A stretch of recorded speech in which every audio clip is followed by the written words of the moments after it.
A really good workout today. We had about 118 plays. Our goal was like 90 to 95, but we ended up competing really well against each other, so wanted to leave them out there.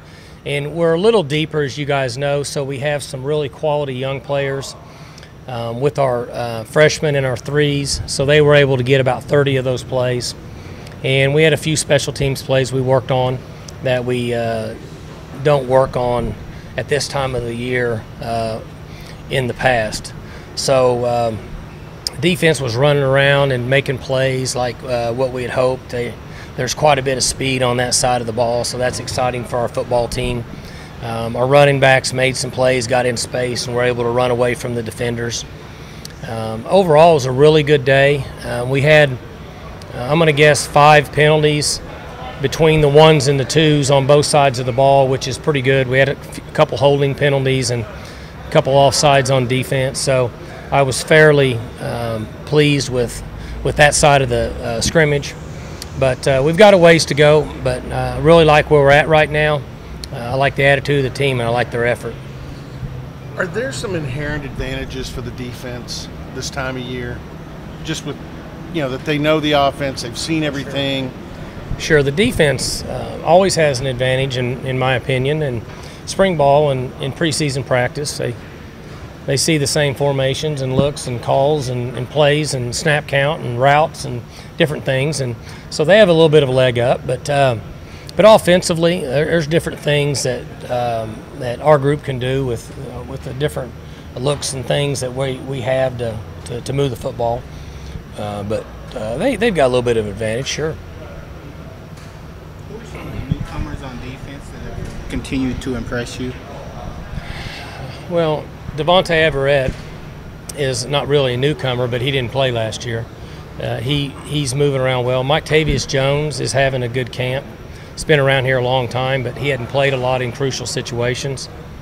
Chad Whitener's making some plays.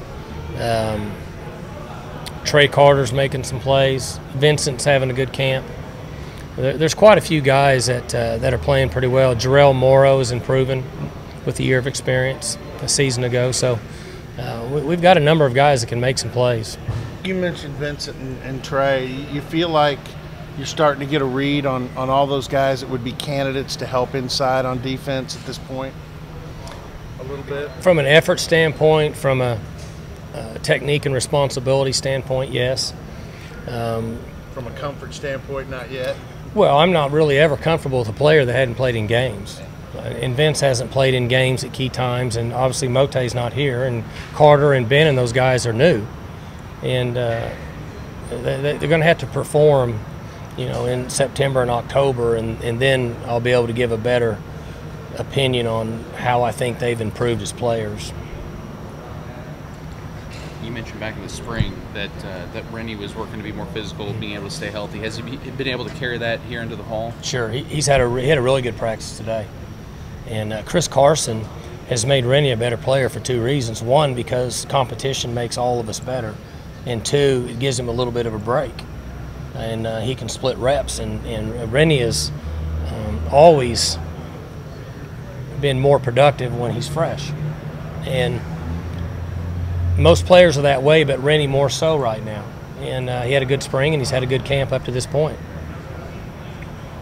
Mike, what have your thoughts been on Zach Sonor at punter? Has he made some strides where you think he can be the guy for you this year? Well, sure. He's going to be the guy. He doesn't have a choice, or we don't have a choice right now. We're going to put him in some pressure situations Saturday. We'll let him punt twice today. He needs to punt more under pressure, and we'll find out where he's at.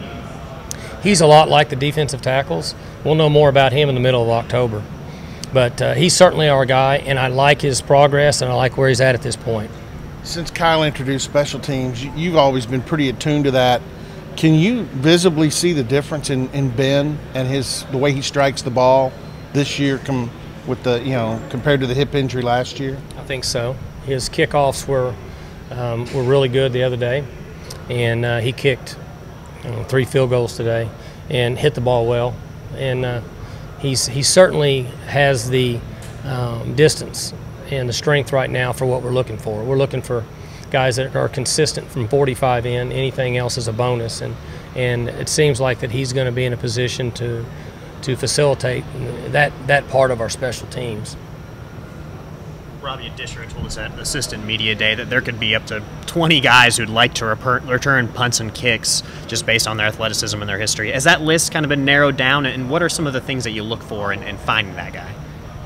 20, he may have been drinking. I'll go for 8, but the young coaches, I love his enthusiasm. Robbie is consumed with special teams.